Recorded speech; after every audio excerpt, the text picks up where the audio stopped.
Hello and welcome back to Severance, Season 2, Episode 7. 8. 8. Oh God, because they don't number the episodes in the site. It makes it very confusing. Maybe you can give them some feedback then. Yeah, I'll write in a sternly worded email. This episode is called Sweet Vitriol. It's an interesting name. But because it features Ms. Cobell pretty heavily, I'm not surprised. She's a pretty nasty person. Okay. I've already seen some of your comments, Michael, that you thought this episode was a bit slow, and I agree. Boring. It was a bit slow. It ended. I felt like it started and then it ended, despite it being really slow. I felt like not a lot happened. I think. I was puzzling at the same time. I missed not seeing like the innies or the outies, and only seeing Cobell was just like. So I don't really know what's happening. I understand why they put it here because of the link back to when Devon was calling her. Yeah. But also, I feel like this episode should have gone earlier in the season because the season feels like it's been building to something, and then we have this episode, which is sort of like, what's going on? So now we've got had quite a few discussions about it, and there were pros and cons, and we've had a few diversions. I don't think it's out of place because she needed to be scared off by Helena, like, and almost threatened with her life, kind of, is what they did for her to really lose it and not want to be a part of Lumen anymore. So when I started watching it, it had the recap with Helena saying that she seriously over-exaggerates her importance. To the company kind of thing. And then at the end of this episode, I'm like, oh. Yeah, and it actually makes sense why she is so obsessed with the Severed now. But we'll get to that. We're going to get to that, okay? Ownership. I don't know why. It looks like there's a delay on my video today. Anyway, whatever. There is a little bit, yeah. Yeah, that's annoying. Okay, all right, I'm going to start. Thank you again to Severance, Wiki, and Fandom. Like, comment, subscribe. Love you. Like, comment, subscribe. To us, not them. Yes, that's right.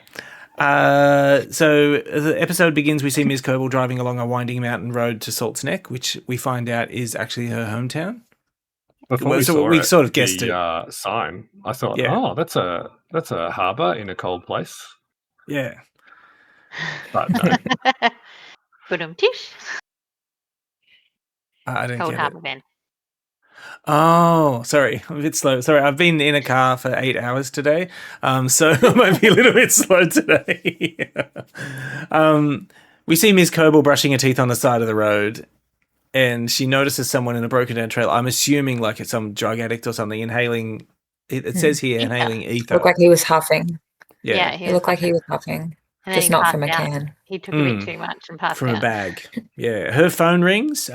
She sees it's Devon, but she doesn't answer. She gets back in her car.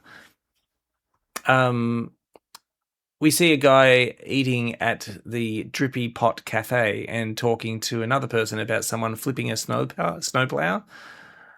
The guy, who we find out his name is Hampton, gives him some ether and then goes back to the counter and talks to a very elderly woman who's on like breathing apparatus, if I'm not mistaken.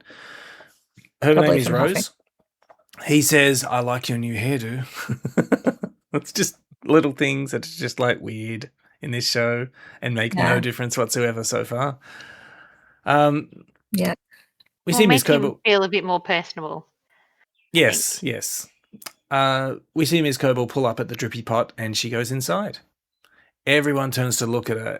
And we see that Hampton recognizes her, so we know, okay, they know each other. Yeah. As soon as we saw him, I was like, this is the father of Charlotte. And then, of course, as we find out, wrong. Yeah, wrong. But, yeah. I thought the same thing too, Katie. But there's a little bit when they... Yeah, they might not have been offspring, but they definitely were. Friends. They definitely had something at some point. Yeah.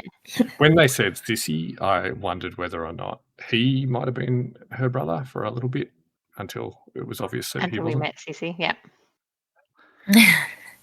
So when she arrives, he's makes a comment about he doesn't talk to because she wants to talk to him, and he says, "I don't talk to non-paying customers." Non-paying customers, yeah. And she sits down and says, "Well, buy me a coffee." I liked their relationship. Yeah.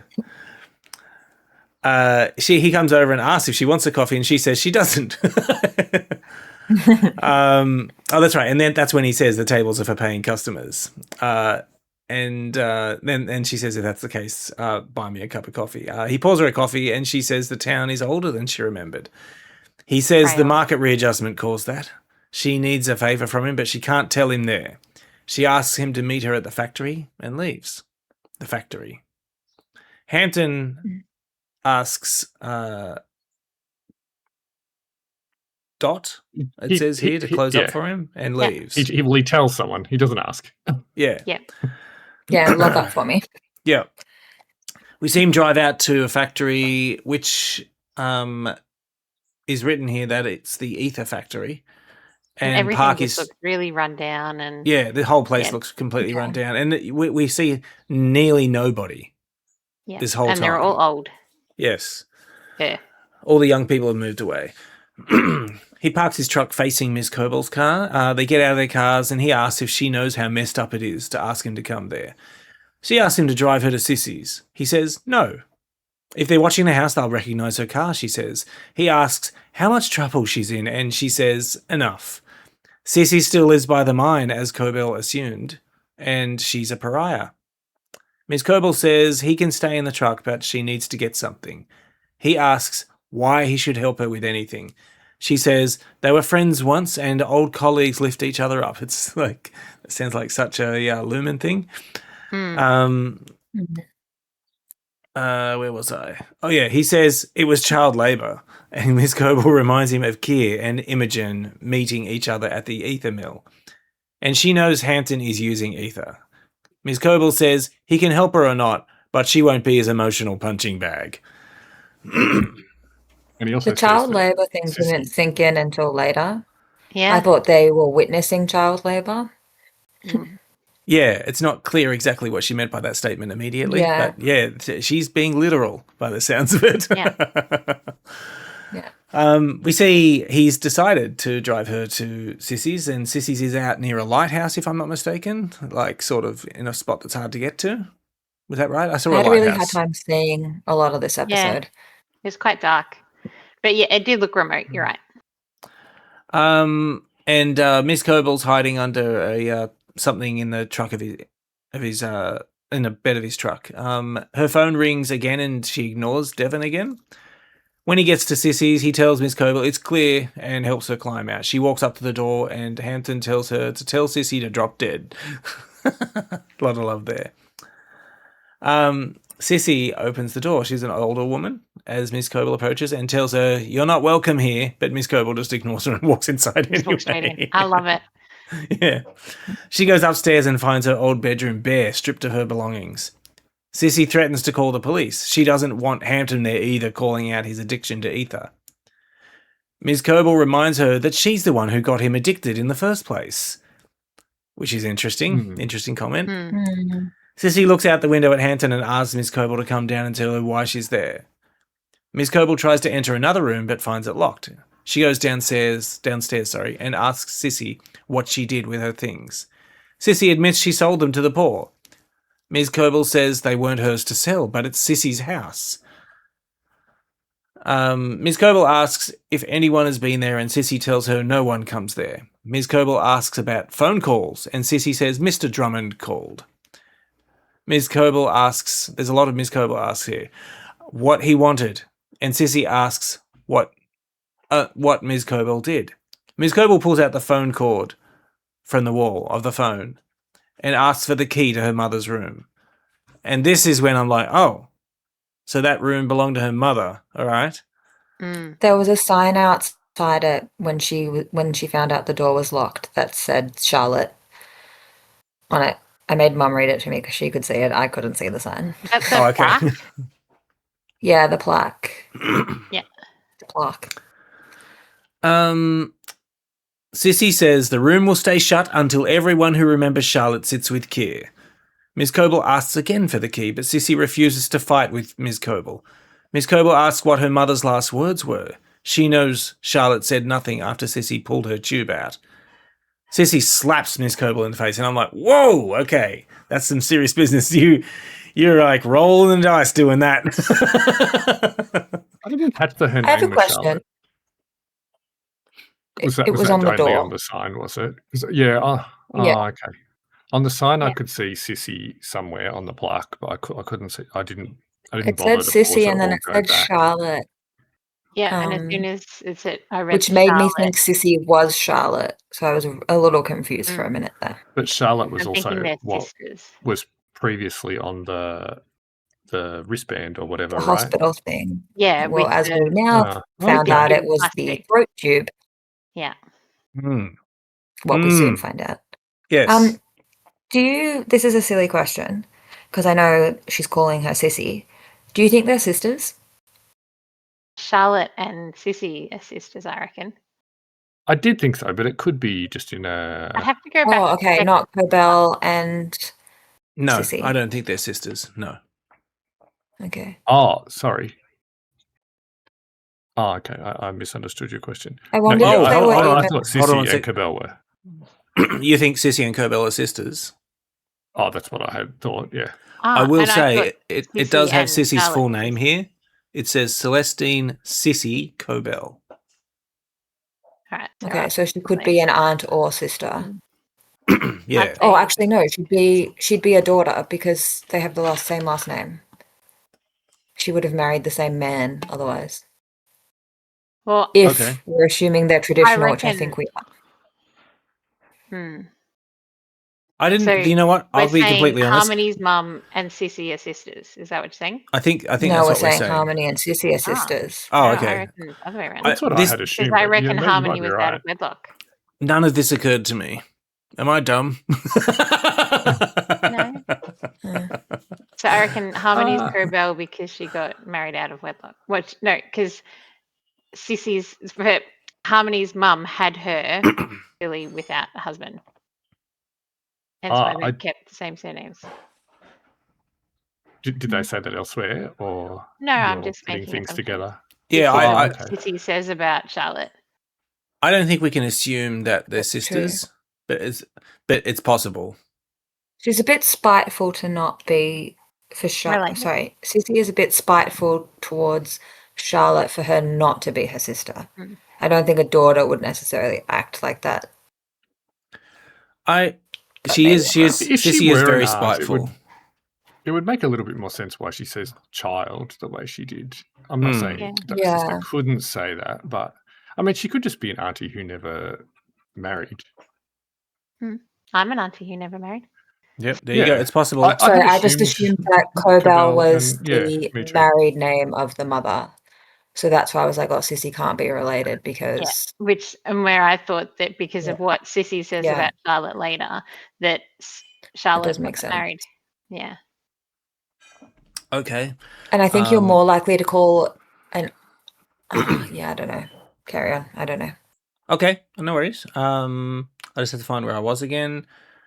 At the start, I thought she was like a foster mum or something, but then, no. That's what I thought too. Yeah, that's also what I thought. That she was adopted or something, and familial and keeping stuff, So, Sissy slaps Ms. Coble in the face. Sissy says she had gratitude in her eyes to be freed from her suffering. If she'd been a believer, she would have found solace in the 9. Ms. Coble didn't have to listen to her wheezing every day like Sissy did. Ms. Coble would have cared for her herself if she hadn't been at school. Sissy says that's where she belonged. Ms. Coble laments not being able to say goodbye, but Sissy tells her her studies were more important. Mr. Egan saw Keir in Ms. Coble, and there was no apprentice more industrious than Ms. Coble, but she's become a disappointment. I'll just finish this because I know we want to probably discuss some of this stuff she said. Ms. Coble asks Sissy what Drummond told her, but Sissy tells her to go back and beg for forgiveness. The Egans will grant it. Ms. Coble doesn't believe that they'll show her any mercy. She asks where the key is. Sissy looks down at her hands where she's rubbing a stone. Miss Coble goes upstairs and Sissy says she'll only find pain up there. And then she starts to search for the key and eventually finds it. All right. So let's talk about quickly what she said. So I think it's safe to say Sissy is all in on the Kia Kool-Aid, right? Yeah. Yeah. And I reckon 100%. the stone is one of the tempers, is something to do with the tempers, because you know how they were using them on Gemma last episode as well. Yeah, so she says that Miss Coble's mother wasn't a believer, so she didn't ascribe to the cult of Keir. So Sissy's the one who brought it into their life. It kind of sounds like. I reckon. Or just growing up in the town though as well, because it would have been in the town. Yeah. Yeah. There's also Sorry, go on, Michael. Sort of having a crack at all the Huffers and everything, but it's the Kears who were in the ether mine. They met in the ether mine, so she's on side with them, but not. Or maybe it's they've created the problem. Purpose, she's just being hypocritical and doesn't care. Yeah. And do you think she is an aunt now? Do you think Charlotte died because she had a huffing addiction? Can you die of ether? I don't know. Well, I mean, it would ruin. It would be like smoking, so it would eventually. I would assume destroy your lungs and stuff, and give you other issues. Because I know with a lot of industrial factory stuff, there was a lot of things that people could die from just because there wasn't safety protocols. Like in the cotton mills, you'd end up with cotton fluff in your lungs and you would die from suffocation. Yeah. Okay. There was also her comment about Mr. Egan seeing Keir in Ms. Coble and that there was no apprentice more industrious than Ms. Coble. Mm. And we hear I think it's later on that we hear something about that what is it? Snow, winter, whatever it is. Winter something. Winter tide. Yeah. The winter tide fellowship. Yeah, she was in it. Yes, she won it. She won it. All right. So I'll go back to where we were up to. So she finds the key after looking through the cabinet and unlocks Charlotte's room and goes in. In the room, Ms. Coble looks around and then hooks up the tubes to an old ventilator. She lies down in the bed and puts the tube in her mouth, breathing in and crying. And I wanted to mention here one interesting thing that I noticed. I don't know if you guys picked this up. We saw that there was some liquid in the machine, and that liquid looked like the same liquid that Asal injected into Mark. Oh, really? I didn't notice any liquid. It was the same color. I noticed there was some, but I didn't think about. It was this sort of brown liquid. Mm-hmm. I was also just really upset that she put the tube in her mouth. So I don't know. I thought that was a bit weird. So it's been it was sitting in one of the footwells in her car for quite a while as well, and it was her mother's. Her mother she brushed her teeth. Come on, guys. Like, why are we doing this? No, I can't. I was just like, that is disgusting. And then I thought later in the episode they were going to do it on her dead mother's dying bed, and I was like, oh my God, get me out of this, whatever we're watching. She lies down on her dead mother's bed. I think she meant something else by it. Yeah. That's not what I meant. Oh, as in, do it. Sorry. Yes. With Hampton. Lying down on the bed was fine. She was her mum. That was completely fine. So Ms. Coble actually falls asleep somehow. And that, for me, that was also like, what? Yeah. And then how is Hampton staying out there for so long? Maybe she was like really tired. I don't know. Is it because she was attached to the machine? Or maybe. I don't know what wasn't to on think though. about. So she couldn't have been getting anything from the stuff that's sitting there. Okay. Because my guess is because it's a liquid, it would then have to be vaporized, like other vapor machines kind of thing. So I think it might have been probably ether and something as well, or similar. Yeah, I'm not sure why she went to sleep. I don't really get that, but she startles awake. Tired, like it actually gets dark. We see the time pass and it gets dark. But she startles awake. She's also been living in her car. That's true. So she's probably not been having a very good sleep. She finally lay on a bed. Yeah, it's like I could totally close my eyes just for 1 second. Yeah. Anyway, 6 hours later, she startles awake when Hampton opens the door. Sissy's not happy he's come in to get Ms. Coble. Ms. Coble asks if he saw something. You can hear her yelling down the stairs. Yeah. But he didn't. He didn't. But it's cold in his truck and he needs to get back. She says she has to find it. He asks what she means. She doesn't say, but asks for a minute to think. I was actually, when this happened, I was kind of starting to get annoyed. It's like, just say what you're looking for, please. This is getting annoying. Yeah. All right, I'm just it was a very dragged out episode to really learn the one thing that we learn at the end. I really like yes, the way we learn a couple of other things, but how important, or did we not know them already? Oh, Missy. You don't need that she's arm, been twitching Nelly. this whole time, but now she's woken up because I moved. You monster. How dare you? Yeah. Oh, hey, Missy. I'm like having so my left hand's dead. Yeah, don't mind Nellie's left hand. Apologies. At least it's not her left foot, because we could make a movie about that. So he tells Miss Coble he liked her mother. Miss Coble says you barely knew her. All he needed to know was that she hated Lumon more than he did. Yeah. At least she doesn't have to be with Sissy anymore. Hampton asks Miss Coble if she wants to get high. He pulls out a bottle of ether and does a bit of huffing. He starts laughing and she takes the ether and does the same. And she says, I haven't done this since I was 8. Hampton jokingly asks if she's ready to man the vat for 10 hours. And this is when it's sort of like, oh, no, that child labour thing was real. Yeah. They were the children. Yeah. They were the children. That's what Kia did. Yeah. Ms. Coble finds it shameful that Hampton sells ether. They lean together and kiss. No, so when she says shameful, it just sounds like she's going through the motions of saying what she's been indoctrinated with, basically. Have we already has the part already happened when Sissy mentions that she brings so much woe? I think so. Or is that later on? Yeah. Okay.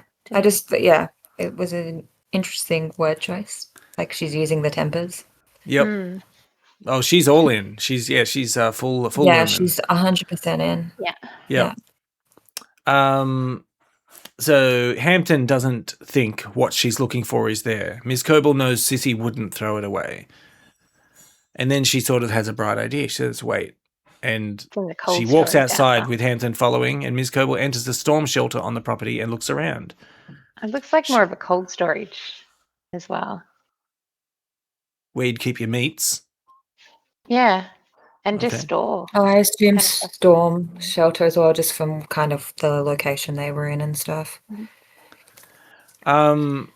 She finds a book from Myrtle Egan School for Girls and opens it. She finds a page about her getting the James Egan Wintertide Fellowship and being valedictorian. And sorry, this is when I paused and sent Ben a text because I didn't know if you guys had watched it yet, saying she was the president of the Goat Husbandry Club in high school. Okay. When she's looking for the key in like the shrine that Sissy has for Kia, there's 4 little statue things and one of them is a goat. Yeah. I missed that. Good pickup. How are goats relevant to all of this? Hopefully we'll find out before the end of the season. Probably just a symbolic thing, and so it's their, you know how is it Sikh? They sacrifice goats. Yeah. Oh, maybe not sacrifice, but yeah. Maybe they do sacrifice goats. I want to remind you that wasn't one of the dancers from the end of season 1 wearing a goat mask? Oh, maybe one of the dancers. Oh, yes. for Dylan. Yeah, I've blocked that part out of my mind. The waffle party, that's been blocked. I forgot that happened. The waffle party. I think so, man. That we're just not going to ever discuss ever again in the show.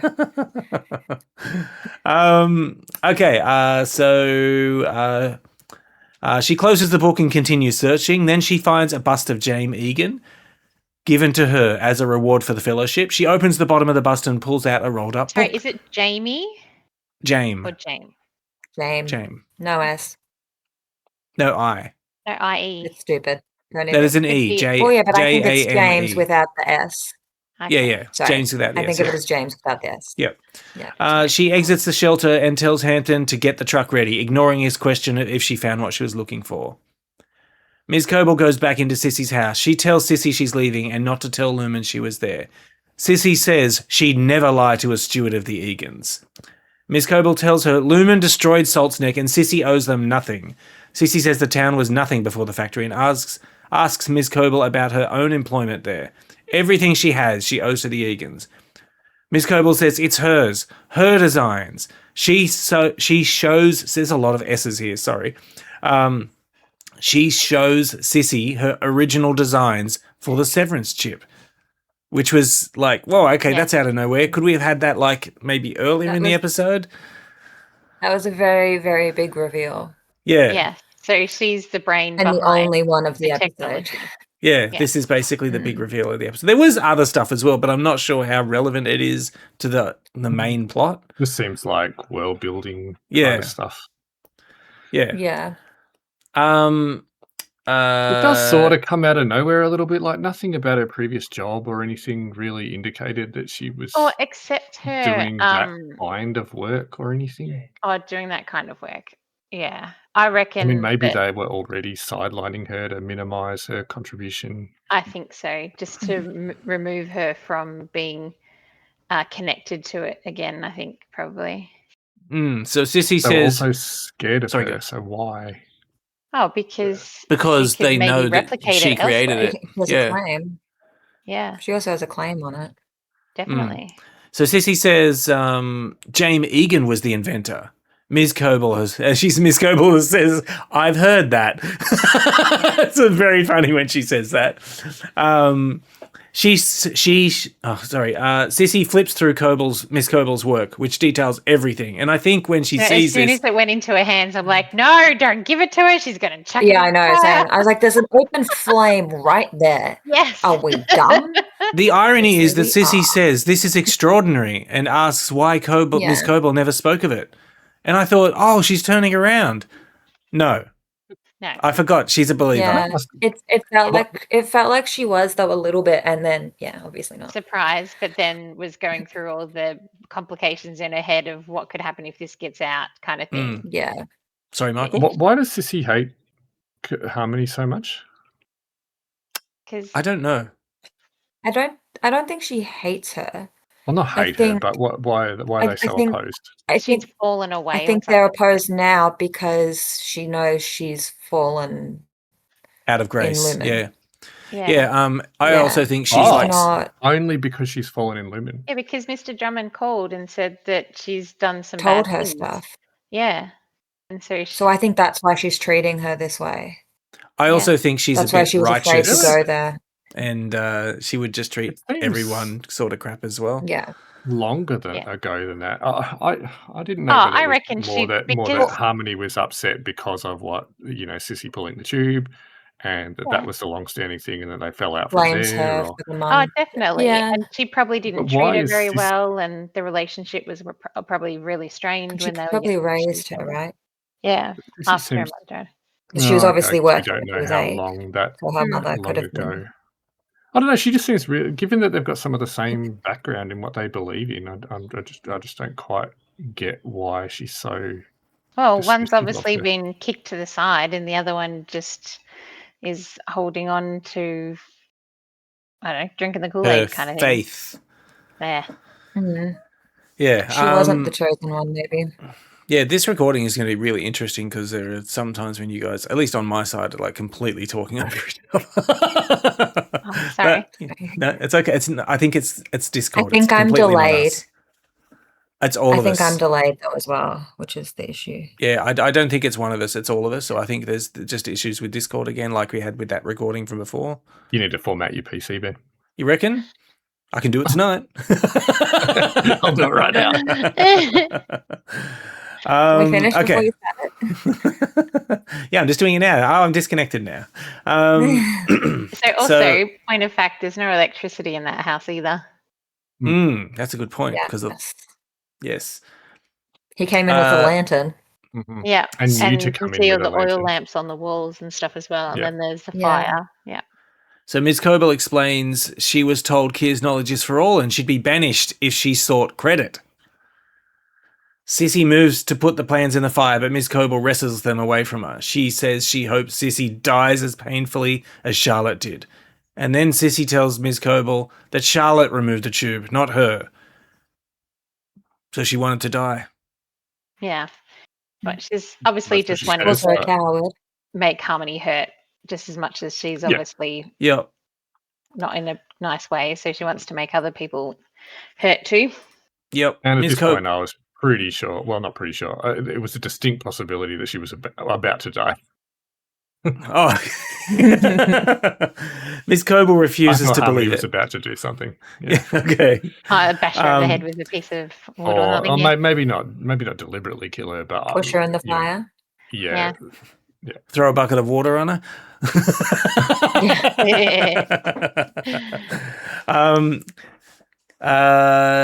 Sissy says Charlotte was a coward, more sick in the soul than the body. Ms. Coble repeats that she doesn't believe it. Sissy thought Coble was different. She tried to help her grow, so yes, she did raise her. So I think she's an aunt. I think you're right, Nelly. Okay. Yeah, I agree. Yeah.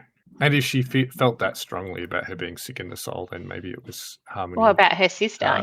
She probably, and then would have hated her sister for dying and leaving her with dependents probably as well. Yeah. And also because she would have been like, oh, my sister didn't believe, and this is like the daughter of a non-believer, that sort of thing. Yeah. Really out of wedlock. That makes more sense. Yeah. She says she tried to help her grow, but now she sees that Ms. Coble is just a weed like Charlotte was. Really nasty. Hampton honks his horn and yells, "Someone's coming!" Ms. Coble leaves the house and gets in Hampton's truck, leaving him behind, by the way. Yeah. Well, but he's obviously he offers it to her. Yeah. He kind of stays to be what they find, I think. Yeah, okay. He welcomes them to come tame his tempers. We see Ms. Coble get another call from Devon as she drives away, and she answers it, and Devon explains that Mark has been reintegrating. Ms. Coble is surprised it hasn't killed him and asks to speak to him.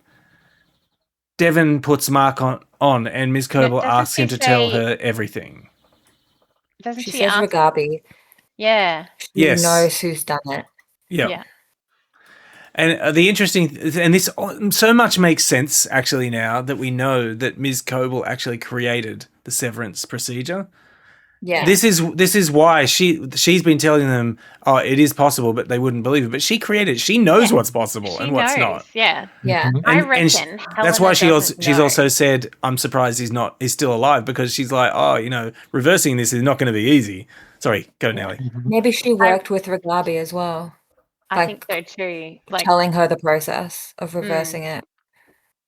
But yeah, I reckon Helena doesn't know that I reckon that's why Helena was the one that was sent to have discourse with Harmony, because it wouldn't have been her dad, because it's her dad, isn't it? Is the Egan, James or something? Yeah. Yeah, and in that meeting that they had, Ms. Coble was asking if he was going to be there. Yes. Because clearly she wanted not a confrontation, but to be able to have some culpability from him, which he obviously doesn't want to give. Because, Oh, knowing this as well. What's Ragabi doing? Oh, that's a good question. What is she doing? Miss Cobell's reaction to knowing when she says Ragabi, felt in quite the calm. It also felt like I trusted Ragabi a little less. Yeah, she definitely she shouldn't be doing this. Not known whether to trust her for a while, but it was just so hard to read. I think it was more she didn't have trust in her abilities, kind of thing. She felt she's playing with something she doesn't understand. Yeah, she says it as sort of derisory. Yeah, it's like, oh, okay, her, you know. Someone else in my field of whatever work that isn't as good as me. I was just thinking, if we remember back to when she got fired by when Natalie told us she was fired, can you imagine her feeling? It's like, I created this shit, and you're firing me. Yeah. No wonder she's so attached to the process. No one would believe her though, because it's an Egan created it. How would she ever even come close to being his magnificent kind of part of the structure? Yeah, hence why she's going to get proof. Yeah. It does make some previous stuff that's happened just more interesting with her, and it sort of makes more sense. But now we know that tube that she had was actually from the machine that was keeping her mother alive. Yeah, and it wasn't a child that she had, but it was her mother, and she was the child that was abused. Yeah. Yeah. I am pretty sure that the liquid that was in that machine is the same liquid that Asal was injecting into Mark's brain. You sure? So I'm pretty sure. What would that mean? Are they using ether for it? Yeah, I'm not sure it was ether, but it would have been some other vaporized. I don't know, being an asthmatic, if you've ever sat on a ventilator, the old-fashioned nebulizers, it's basically fluid that gets vapored for you to inhale. Yeah. Why would they need an ether factory? Well, they've actually been talking about the ether factory since season 1. Like, in the paintings, about they how reference the ether factory. I do not remember it. Mm-hmm.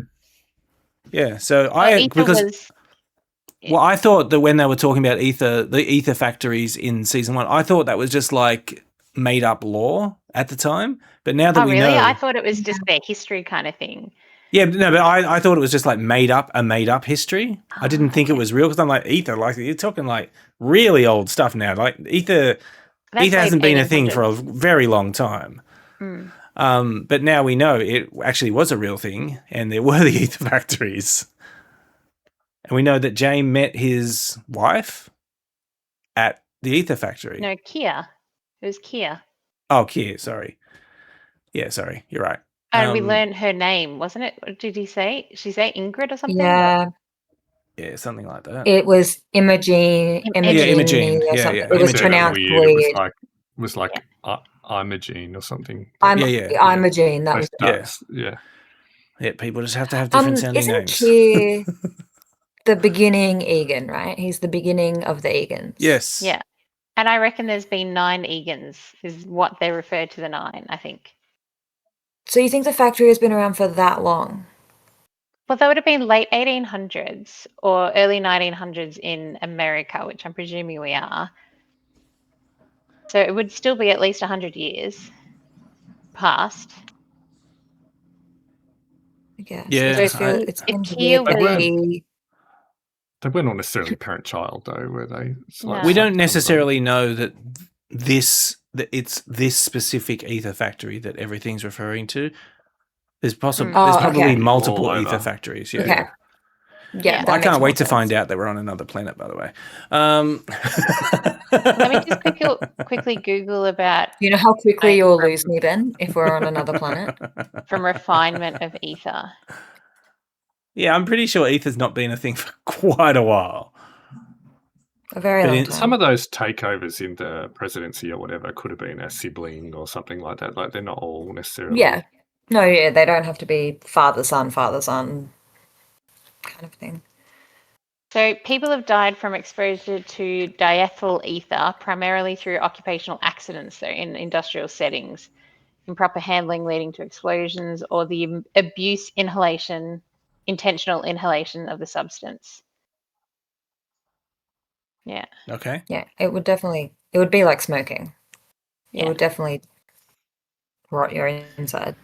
So yeah, yes, this was definitely a slower episode, and I'm hoping that this is a sign that maybe they're going to do something bigger for the next 2 episodes, because this is it for now. These next 2 episodes, running out of time. yeah. But this, I think we're going to see Cobell help Mark reintegrate. Yeah, well, I think Ms. Which is Coville's going to coming be, I back think, an with a incredibly bang. interesting. Yeah. I mean, I did say earlier, I actually think it was in the previous episode, I reckon Miss Coville's going to come back because they hadn't done anything with her for a bit, and she's going to come back with a bang. Yeah. But yeah, we'll see. We'll see what she does. Absolutely. But so what do you think about your theory now, Michael, that Bert helped develop the severance procedure? Yeah, it doesn't sound like it unless you I played reckon it. It's still. I don't think you're wrong. Still, I don't think. No, I don't think it's wrong. He and Helena's dad were buddies, and he helped in lab At a and different part whatever. of the process. Yeah. Maybe.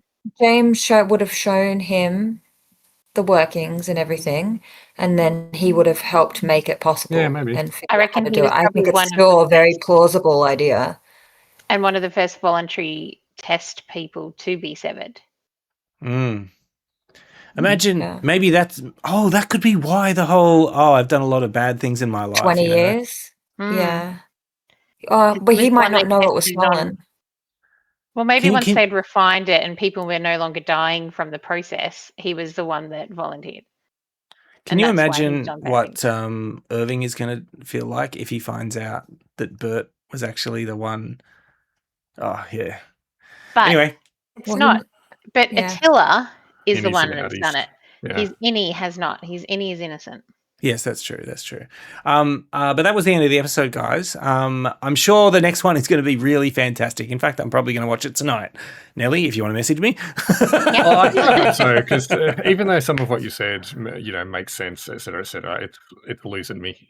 Like, I know there was no innies and outies there at all, which is sort of the whole premise of the show. Like, great. Yeah, I missed backstory. I don't really care.